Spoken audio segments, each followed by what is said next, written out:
bagi orang yang hatinya melekat pada Tuhan, cari petunjuk Tuhan.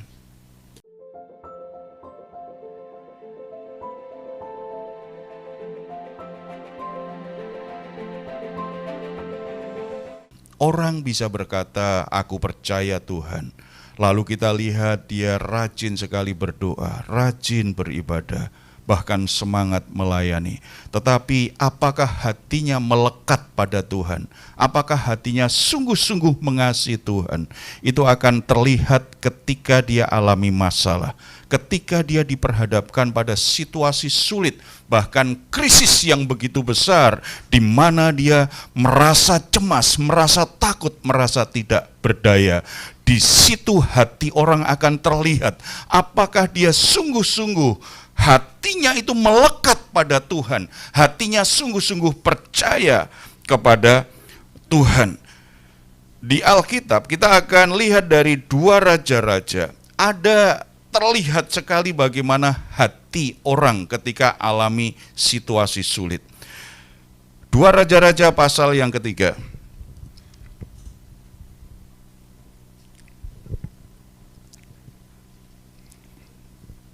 Kita baca ayat yang 5 ya, kita baca ayat yang ke-5 dulu. Ayat yang ke-5 ya sampai ayat yang ke-8 dulu. Tetapi segera sesudah Ahab mati, memberontaklah Raja Moab terhadap Raja Israel. Keluarlah Raja Yoram pada waktu itu dari Samaria. Lalu ia memeriksa barisan seluruh orang Israel.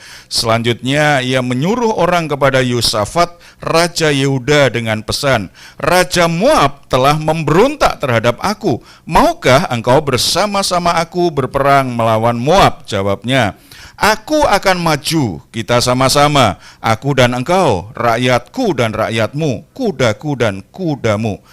Lalu ia bertanya, melalui jalan manakah kita akan maju? Jawabnya, melalui padang gurun Edom. Saudara-saudara, Raja Ahab memberontak. Segera sesudah Ahab mati, Ahab ini kemudian diganti oleh anaknya yaitu Raja Yoram. Yoram yang kemudian jadi raja. Raja Moab ini sebelumnya itu tunduk kepada Ahab, tetapi begitu dia sudah mati, maka mereka memberontak. Raja Yoram yang mendengar pemberontakan itu, dia menjadi bingung apa yang harus dilakukan. Karena dia merasa dirinya lemah, dia perlu punya teman. Dia cari siapa yang mau untuk bersekutu dengan aku melawan Raja Moab ini. Maka dia hubungin Yosafat. Kita tahu waktu itu Israel itu pecah jadi 2, Israel dan Yehuda. Yehuda itu di waktu itu rajanya adalah Yosafat, dan Israel Yoram itu ya. Dia cari pertolongan kepada Raja Yosafat. Ternyata direspon dengan baik. Ketika direspon baik, kalau begitu kita mau kemana? Saudara-saudara, dari sini kita bisa mengerti ya bahwa jabatan itu tidak selalu enak sebenarnya. Jadi raja ternyata menghadapi situasi yang sulit. Ada banyak orang berambisi pengen jabatan lebih tinggi, pengen kedudukan lebih tinggi. Tetapi banyak orang tidak siap dengan masalahnya. Orang bilang pohon itu semakin tinggi, semakin kena guncangan angin lebih keras. Banyak orang pengen hidupnya semakin naik, tetapi tidak siap untuk alami guncangan. Dipikir kalau semakin naik itu semakin enak saja hidupnya. Jadi yang dipikirkan adalah duitnya tambah banyak, hidupnya tambah enak, fasilitas tambah banyak. Lupa semakin tinggi, angin yang menerpa semakin kuat. Ini yang dialami Yoram. Begitu dia jadi raja, langsung ada pemberontakan. Dia bingung. Untung ada Yosafat yang mau bersekutu dengan dia. Tetapi dari sini ternyata tidak menyelesaikan masalah. Ada masalah baru lagi muncul. Kita baca ayat 9. Maka berjalanlah Raja Israel, Raja Yehuda, dan Raja Edom. Oh, berarti di sini ada catatan lagi yang mau bersekutu dengan Yoram, Raja Israel, tidak hanya Raja Yehuda, tetapi juga Raja Edom. Berarti ada 3 kekuatan ini yang mendukung dia untuk melawan Raja Moab. Tetapi apakah itu menyelesaikan masalah? Ternyata tidak. Tetapi sesudah mereka berkeliling 7 hari perjalanan jauhnya, maka tidak terdapat air untuk tentara dan untuk hewan yang mengikuti mereka. Tidak hanya masalah pemberontakan, sekarang mereka krisis air. Padahal sudah ada 3 raja mendukung. Yoram itu contoh orang yang hatinya tidak melekat pada Tuhan. Karena memang Yoram ini jahat di mata Tuhan. Yoram ini menyembah berhala dan meninggalkan Tuhan yang benar. Menyelesaikan masalah dengan cara yang hanya berpikir secara manusiawi, cari teman saja, cari sahabat saja, siapa yang bisa menolong aku. Ketika sudah dapat teman, dia sudah terhibur, yuk kalau gitu kita hadapi. Ternyata ketemu masalah lain lagi, tidak ada air. Nah, kalau 3 tentara, 3 pasukan dari 3 kerajaan, jumlahnya begitu banyak, tidak ada air, berarti itu bahaya sekali. Krisis luar biasa. Ada masalah yang lebih berat. Ketika orang berpikir ada seseorang yang bisa aku andalkan, aku bergantung, ketika ada masalah yang dipikirin siapa yang bisa menolong aku, maka bukan masalahnya selesai, menimbulkan masalah yang baru. Yoram hatinya jauh. Yoram ini orang fasik, orang yang jahat di mata Tuhan. Solusinya hanya cari bantuan orang kalau ada masalah. Masalahnya tidak selesai. Justru dalam perjalanan selanjutnya terjadi krisis. Semakin besar masalahnya, semakin nggak bisa. Reaksi dia setelah itu apa? Ayat 10.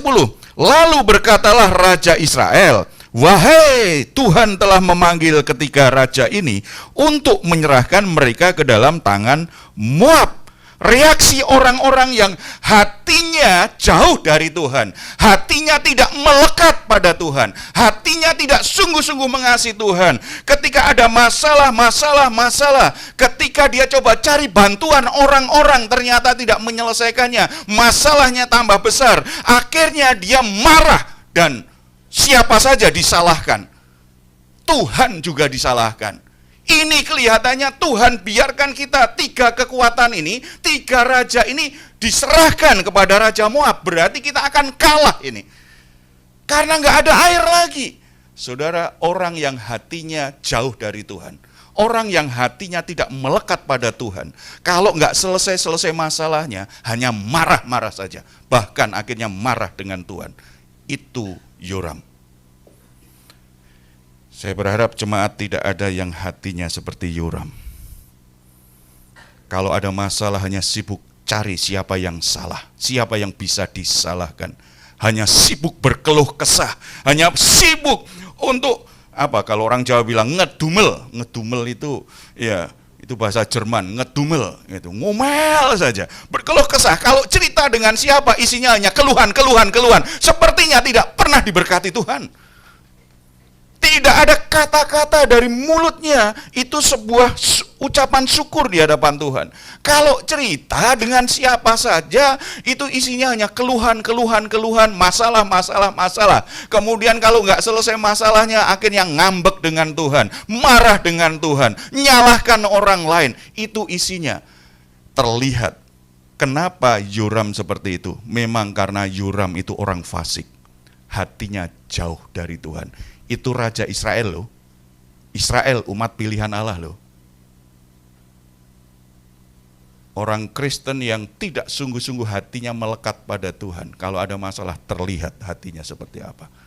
Ngomel saja, berkeluh kesah saja, dan hanya berpikir siapa yang bisa membantu aku.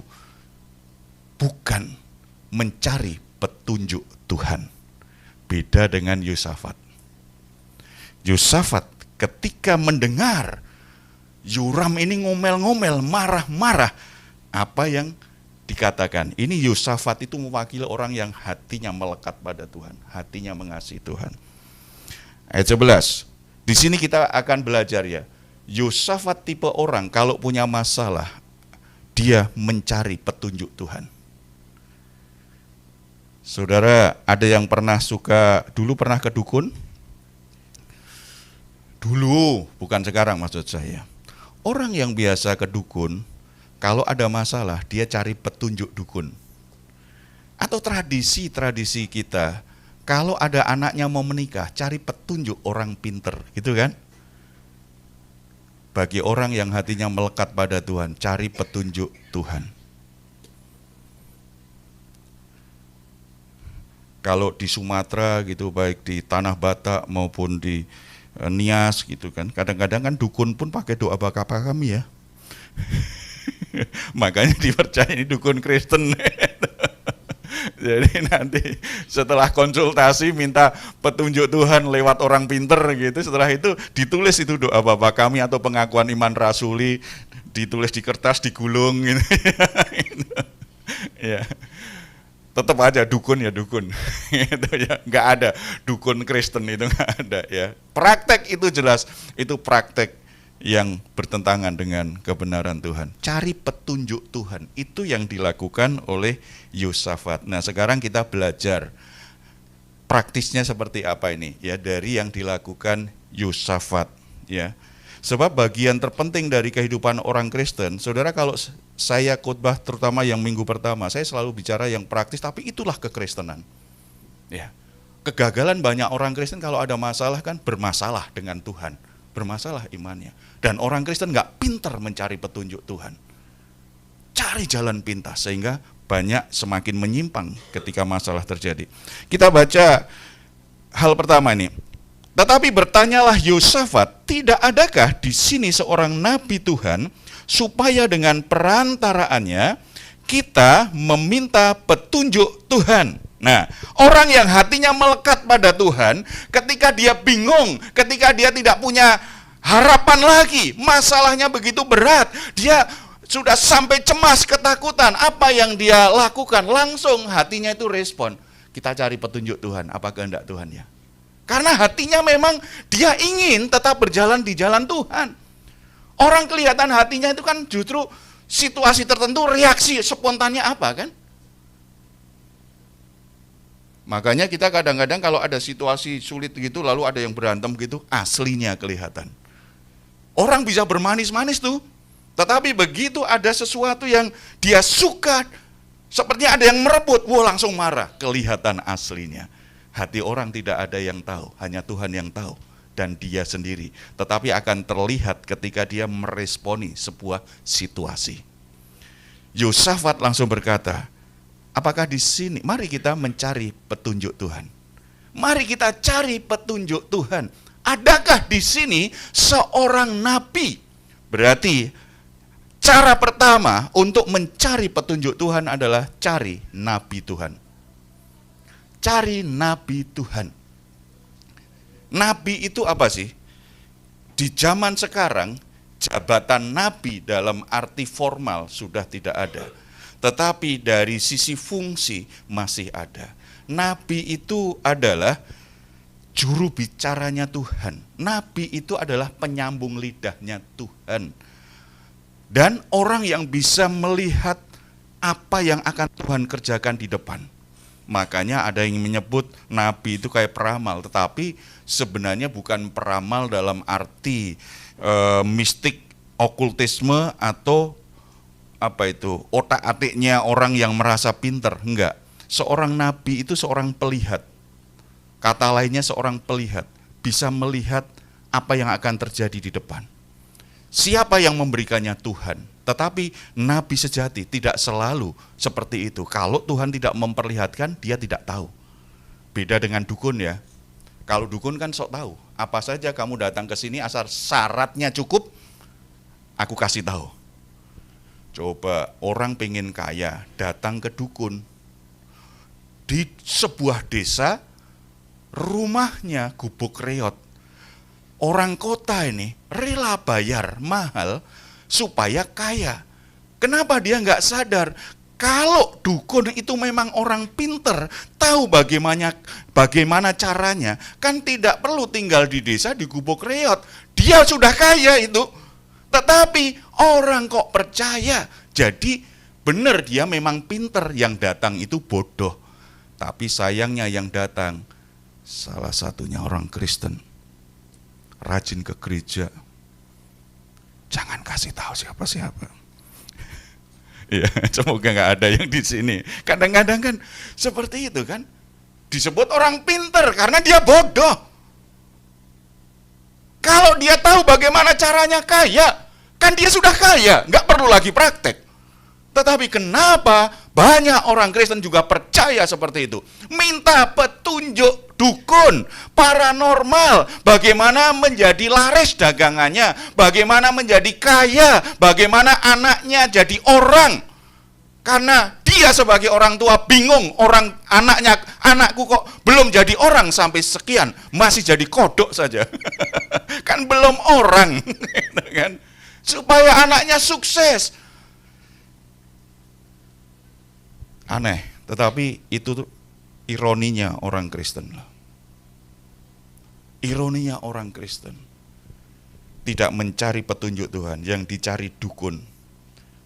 Namanya petunjuk Tuhan.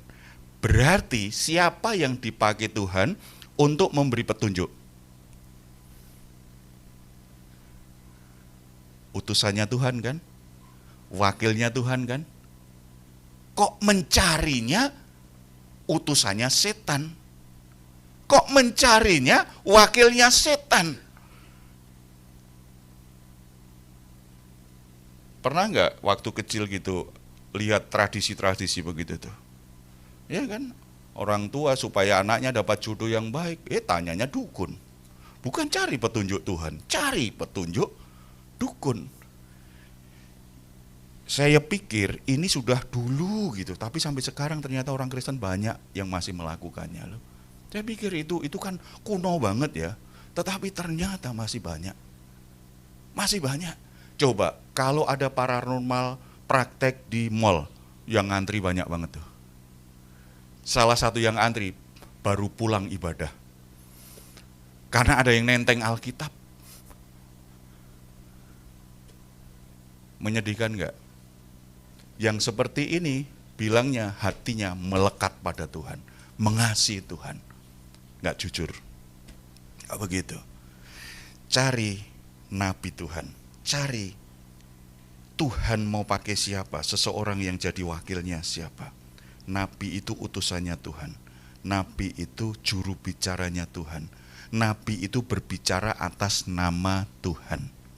Jangan cari juga nabi palsu. Kalau nabi palsu itu pasti hanya dia sendiri saja yang menganggap dirinya itu nabi. Tidak. Kalau nabi itu benar dari Tuhan, dia akan berbicara atas nama Tuhan dan yang dikatakan pasti benar. Kalau enggak benar, itu nabi palsu.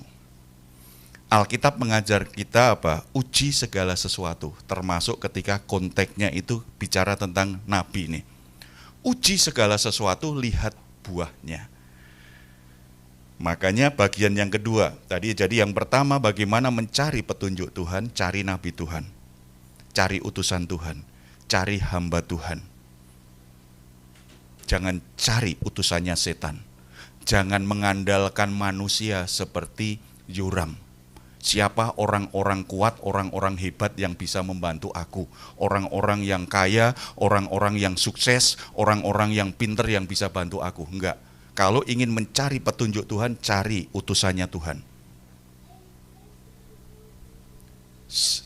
Utusannya Tuhan pun harus kriteria yang kedua nih. Cari firman Tuhan. Ayat 12. Ketika Yosafat mendengar ada seorang nabi, di sini ada namanya Elisa. Yosafat langsung berkata di ayat 12, berkatalah Yosafat, memang padanya ada firman Tuhan. Sesudah itu pergilah Raja Israel dan Yosafat dan Raja Edom kepada Elisa. Memang padanya ada apa? Nabi Tuhan sejati itu ada firman. Saudara, kalau kita ingin mencari petunjuk Tuhan kembali, jangan mencari, oh ini nabi Tuhan, oh iya benar ini, hamba Tuhan, benar, ini orang yang cinta Tuhan, benar. Tetapi fokusnya bukan pada karena dia ada firman Tuhan. Ada terjebak, oh dia orang yang pendidikannya bagus, dia orang yang sangat pintar, duitnya banyak, orang yang murah hati, orang yang pasti mau menolong aku. Itu motivasi sudah salah. Kalau mencari petunjuk Tuhan, karena dia ada firman Tuhan. Namanya petunjuk Tuhan kok. Nggak bisa diganti duit. Nggak bisa diganti gara-gara dia suka menolong kita dengan duit. Membantu kita dengan banyak hal. Dengan sembako atau apa. Atau pertolongan-pertolongan yang lain. Tidak. Kalau dari Tuhan, namanya nabi. Juru bicaranya Tuhan. Berbicara atas nama Tuhan, berarti harus ada firman dalam dirinya. Yang kita cari kalau ingin mencari petunjuk Tuhan, firman Tuhan, namanya petunjuk Tuhan. Elisa nggak punya apa-apa loh. Elisa bukan orang kaya. Elisa bukan orang terkenal. Elisa bukan orang yang dianggap berpendidikan tinggi. Tidak. Ketika dipanggil oleh Tuhan lewat Elia, dia sedang membajak. Berarti dia petani saja. Seorang petani, orang desa.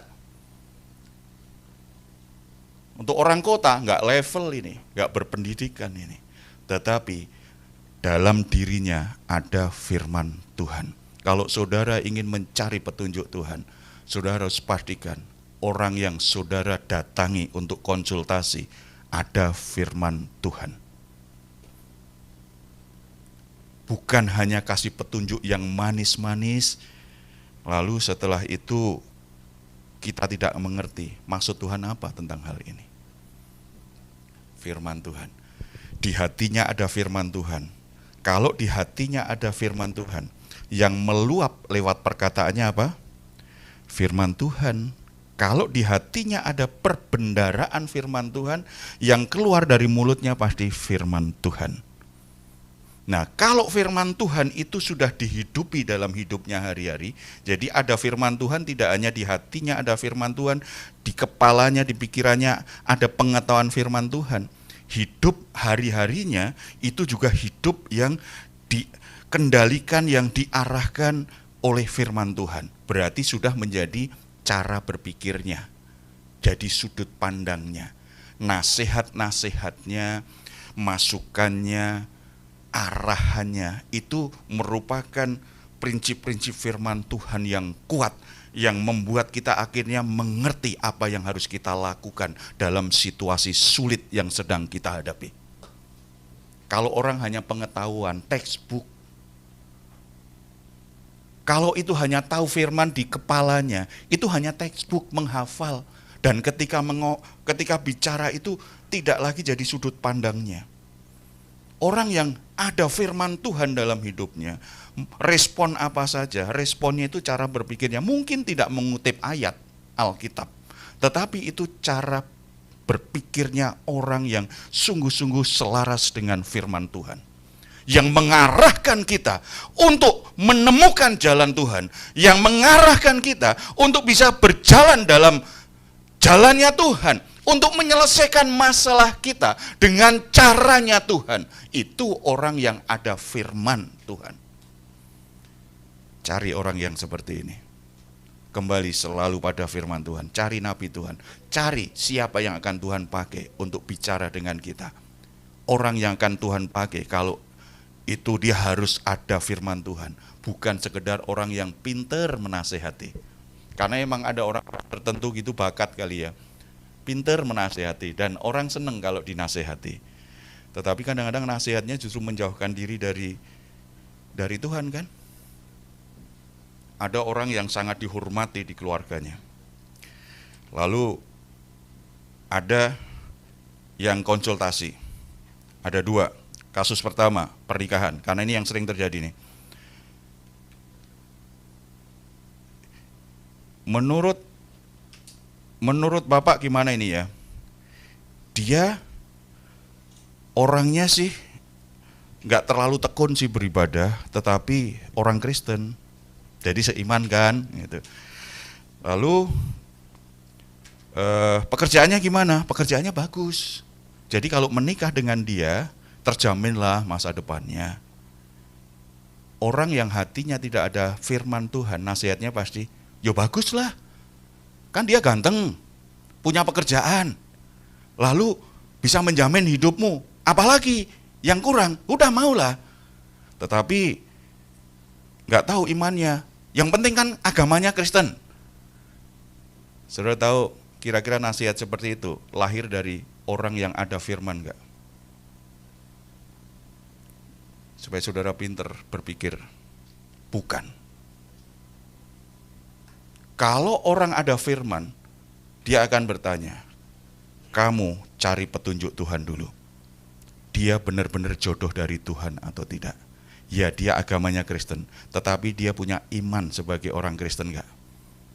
Lalu jangan berpikir soal penampilan fisiknya dulu. Jangan pertimbangan uangnya dulu. Ya, itu memang nanti di rumah tangga penting ya, tetapi bukan itu dulu yang penting. Bagaimana karakternya, bagaimana imannya, bagaimana karakternya. Dia mencintai Tuhan enggak? Kalau dia mencintai Tuhan, itu akan membuat dia punya kasih kepadamu. Dia bisa mencintaimu dengan lebih baik. Itu orang yang ada firman. Nah, saya tanya, kita sering dengar enggak orang-orang yang dihormati di keluarga kita kadang-kadang memberi nasihat yang pertama tadi? Sering dengar kan? Tidak ada firman. Jelas Tuhan tidak bicara melalui dia.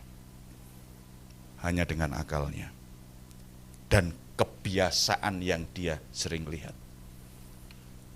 Itu pernikahan. Lalu soal pekerjaan. Ada yang tanya lagi, Pak, saya sekarang lagi kerja begini, gajiku segini, tetapi waktu agak bebas sih, sehingga nggak ganggu.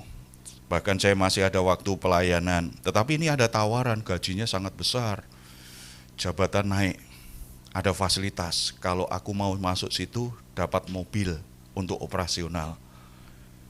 Ya udah kalau gitu segera pindah saja. Tetapi kadang-kadang minggu masuk dan menyita banyak waktu, mungkin saya nggak bisa melayani. Nggak apa-apa lah, yang melayani kan masih banyak. Kan gajinya banyak. Dapat mobil lagi. Itu nasihat orang yang dihormati. Saya tanya, nasihat ini lahir dari hati yang ada firman nggak? Itu nabi palsu. Nabi palsu. Walaupun bilangnya, aku doain, tetapi jangan ragulah. Kalau orang yang ada firman, dia juru bicaranya Tuhan, dia akan berkata, ojo kesusu, didoakan dulu. Kamu bekerja itu bukan sekedar cari duit. Kamu bekerja itu bagian dari tanggung jawab hidupmu, yang membuat kamu akhirnya semakin bisa memuliakan Tuhan dan mengalirkan berkat untuk keluargamu nanti kalau kamu sudah menikah. Jangan tergesa-gesa. Mungkin yang sekarang gaji nggak terlalu banyak, toh kamu ada banyak waktu untuk keluarga. Kamu bisa melayani, ibadah nggak terganggu. Yang itu kamu punya mobil, diberi mobil, gajinya banyak. Tetapi kamu nggak bisa beribadah, kamu nggak bisa melayani Tuhan, kamu kehilangan waktu terbaik untuk keluargamu. Doakan dulu, karena dari Tuhan itu tidak selalu langsung pasti enak. Enggak. Nabi Tuhan akan memberi nasihat, mengarahkan kita supaya kita kembali, jangan keluar dari jalannya Tuhan. Walaupun harus meninggalkan kesempatan dapat peluang yang sangat besar ketika kamu belok. Tetapi nabi Tuhan yang ada firman Tuhan, dia akan tegas, jangan keluar. Kalau nasihat dari nabi Tuhan yang ada firman Tuhan, itu tidak akan hanya sekedar menyenangkan hati orang supaya dia terhibur. Bukan. Nabi itu tidak hanya menghibur. Bahkan nabi itu berani sekali menyatakan, kamu harus bertobat. Kamu harus tinggalkan dosa-dosamu. Itu kalau orang ada firman Tuhan. Nah, kalau hanya sekedar menghibur, menyenangkan orang yang bertanya kepada dia, bukan firman Tuhan, dia bicara atas nama pribadi supaya disenangi orang lain. Nabi Tuhan itu kenapa? Hampir semua nabi di perjanjian lama dibunuh karena bicara atas nama Tuhan dan tidak takut untuk menyatakan bahwa umat Israel harus bertobat. Bahkan raja-raja saja ditegur karena dalam dirinya ada firman. Cari petunjuk Tuhan itu dari orang yang seperti ini, jujur dengan keadaannya. Makanya dibutuhkan, kalau sungguh-sungguh ingin mengerti petunjuk Tuhan, kita harus punya hati yang lembut dan mau taat.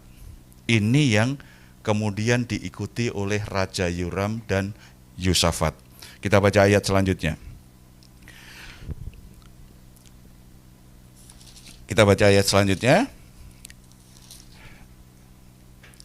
Tetapi berkatalah Elisa kepada Raja Israel, apakah urusanku dengan engkau? Pergilah kepada para nabi ayahmu, kepada para nabi ibumu. Jawab Raja Israel kepadanya, jangan begitu, sebab Tuhan memanggil ketiga raja ini untuk menyerahkan mereka ke dalam tangan orang Moab. Seorang raja datang kepada dia, Elisa berkata, apa urusanku denganmu? Bicara dengan raja loh. Kalau dia benar-benar nabi Tuhan akan berani mengatakannya. Berani menegur yang salah. Orang yang hatinya ada firman Tuhan dan ingin dipakai Tuhan untuk menyatakan petunjuk Tuhan akan berkata seperti ini. Tidak bermanis-manis. Memang Yoram harus ditegur. Yoram ini jahat sekali. Perbuatannya itu menjijikkan hati Tuhan. Harus diingatkan, gak ada urusannya. Kamu kan sudah tinggalkan Tuhan. Kamu kan sudah menyembah berhala. Gak ada urusannya. Urusannya apa? Kamu mau tanya lagi petunjuk Tuhan? Orang seperti ini kan mungkin kalau di zaman kita kadang-kadang kalau ada hamba Tuhan seperti ini, hamba Tuhan kok kasar. Orang Kristen terlalu dimanjakan menurut saya di pelayanan Kristen itu. Tidak. Kalau salah harus ditegur. Kalau menyimpang harus diluruskan. Kalau dengan kata-kata manis nggak bisa, yang harus tegas, keras. Kalau kita sungguh-sungguh hidup kita itu hidup dalam petunjuk Tuhan, kita ada masalah, kita tahu petunjuk Tuhan, kita harus punya hati yang lembut. Yoram nggak marah tuh. Berarti hati Yoram jadi lembut tuh mendadak itu, ketemu Elisa tuh. Saudara kalau ingin petunjuk Tuhan, saudara harus punya hati lembut. Kalau dikit-dikit tersinggung, dikit-dikit marah, dikit-dikit ngambek, dikit-dikit memberontak, melawan, gak pernah tahu petunjuk Tuhan. Karena petunjuk Tuhan itu pasti ada bagian yang mengkoreksi. Kenapa kita punya masalah? Pasti ada sesuatu yang salah. Sesuatu yang salah itu harus dikoreksi. Nah, kalau kesalahannya fatal, koreksinya juga harus keras. Beda dengan orang yang benci ya. Kalau benci kan biasanya mencaci maki, kasarnya. Kasar ini kan nggak kasar ini. Itu artinya keras. Kalau kasar itu kan bisa mencaci maki orang. Enggak, ini keras. Karena Yoram itu menyimpang dari jalan Tuhan sudah luar biasa sekali. Kesalahan yang kecil dikoreksinya pelan, lembut. Tetapi kesalahan makin besar harus semakin keras. Kalau tidak semakin keras, nggak balik-balik tuh. Kalau kita sudah menyimpang dari jalan Tuhan, kemudian alami masalah, menyelesaikan masalah dengan cara salah seperti Yoram, tambah masalah lagi, maka penyimpangannya tambah jauh. Tuhan harus bekerja keras, dengan cara keras. Koreksinya sangat keras sekali. Itu yang diucapkan oleh Elisa kepada Yoram. Tetapi hati Yoram lembut, dia tidak tersinggung. Makanya ada solusi setelah itu. Ada banyak orang Kristen gak ketemu-ketemu petunjuk Tuhan. Karena sok pinter, lalu hatinya keras, tidak mau dikoreksi. Jadi masalah ini karena salah dia, karena salah itu, karena salah ini, karena Tuhan nggak dengar doaku, karena aku nggak didukung, hanya sibuk nyalahkan kayak Yoram gitu. Ya. Tuhan bicara apa sih? Makanya perlu hati yang lembut. Saudara ingin tahu petunjuk Tuhan dalam hidupmu, saudara nggak menyimpang. Miliki hati yang lembut. Jangan mudah tersinggung, jangan mudah marah. Terbuka hati. Itu tanda bahwa Tuhan masih mengasihi, masih peduli. Kalau enggak, yaudah terserah sana. Bisa aja Elisa mengusir Raja Yoram setelah itu kan, tapi enggak tuh. Karena lihat responnya, tapi kan ini kami 3 raja ini sudah mau diserahkan kepada Raja Edom nih. Karena itu pemahaman salah, karena dia sudah menyimpang dari jalan Tuhan. Elisa tetap melayani. Kemudian ayat selanjutnya, ini menarik ini bagi orang-orang yang mencintai Tuhan nih, dapat prioritas Tuhan ini. Berkatalah Elisa, ayat 14, demi Tuhan semesta alam yang hidup, yang di hadapannya aku menjadi pelayan, jika tidak karena Yosafat Raja Yehuda, maka sesungguhnya aku tidak akan memandang dan melihat kepadamu. Saudara-saudara, Tuhan melihat orang yang mencintai dia, orang yang hatinya melekat. Kalau ada orang-orang yang dekat dengan orang yang punya hati yang melekat dengan Tuhan, Tuhan pandang dia. Seperti Potifar. Potifar itu orang yang tidak kenal Tuhan. Begitu dia beli Yusuf jadi budaknya, bekerja di rumahnya, rumah itu diberkati Tuhan. Dan kita baca di Kejadian jelas sekali. Potifar diberkati Tuhan karena Yusuf, orang yang mengasihi Tuhan, ada di rumahnya. Kalau begitu saudara-saudara, jangan bergaul dengan orang fasik, orang yang benci Tuhan. Bergaullah dekat, maksudnya ya, bersekutu seperti ini kan bersekutu itu. Bersekutulah dengan orang-orang yang hatinya melekat pada Tuhan, yang ada firman Tuhan. Karena ada orang ini Tuhan memberi perhatian khusus kepadamu. Bukan karena engkau baik, bukan karena engkau sungguh-sungguh berkenan kepada Tuhan, tetapi karena ada kehadiran orang itu di dekatmu. Karena Yosafat, maka Elisa setelah itu mau merespon masalah mereka dan menyatakan kehendak Tuhan. Saudara-saudara yang sudah punya hati melekat dengan Tuhan, makanya saudara harus sering komunikasi, sering ngobrol dengan orang-orang yang hatinya belum melekat kepada Tuhan. Supaya orang itu diberkati Tuhan lewat saudara, karena saudara. Jangan jadi orang Kristen eksklusif, bergaulnya hanya sesama orang Kristen. Tidak boleh. Gimana kita bisa jadi saksi Kristus kalau kita hanya bergaul dengan sesama orang Kristen?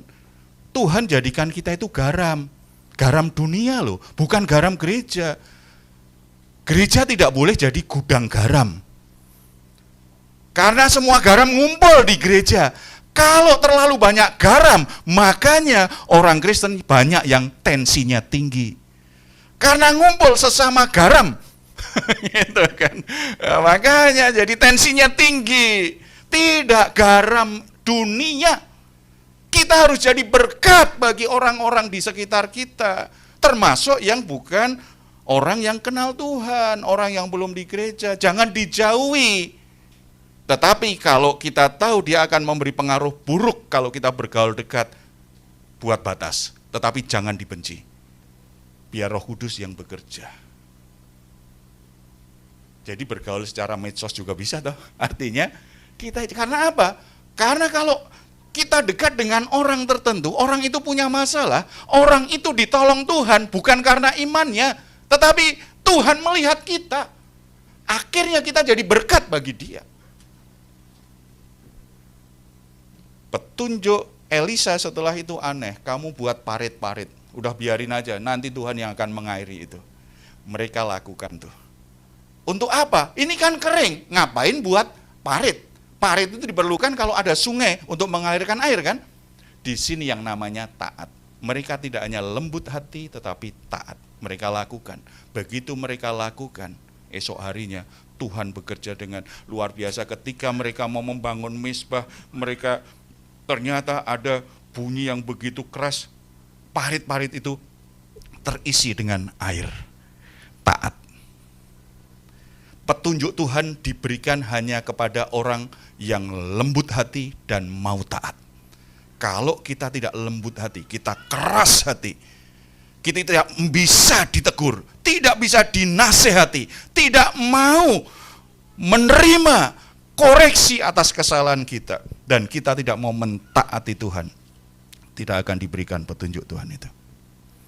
Kalau dukun yang penting bayar.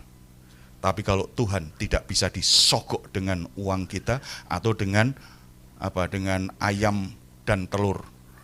Kalau dukun kan begitu kan, syaratnya kan begitu kan? Bener nggak? Dukun itu kalau pergi ke dukun dengan ayam yang berbulu putih dan telur gitu ya. Bener nggak? Oh, ayam hitam. Itu yang pernah pergi ke dukun lebih tahu ternyata. Iya. Iya kan? Asal syaratnya dipenuhi, dilakukan tuh, nggak peduli karakternya apa, perilakunya apa. Tetapi bagi Tuhan nggak. Kalau kamu keras hati, aku nggak mau kasih petunjuk. Kalau kamu nggak taat, no, nggak. Kamu mau dengar nggak? Kalau mau dengar, aku kasih tahu.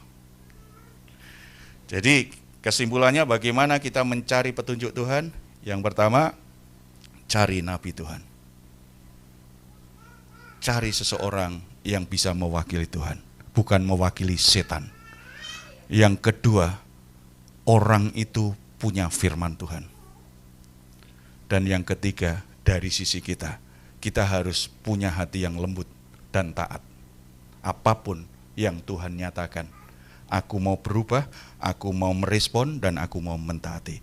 Ketika itu terjadi, saudara hari ini punya masalah apa? Saudara akan tahu kemana Tuhan akan arahkan. Bagaimana jalan keluarnya, Tuhan tahu yang terbaik. Kalau Tuhan yang bekerja, tidak ada yang mustahil. Sesuatu yang ajaib, mujizat bisa terjadi dalam hidupmu. Amin.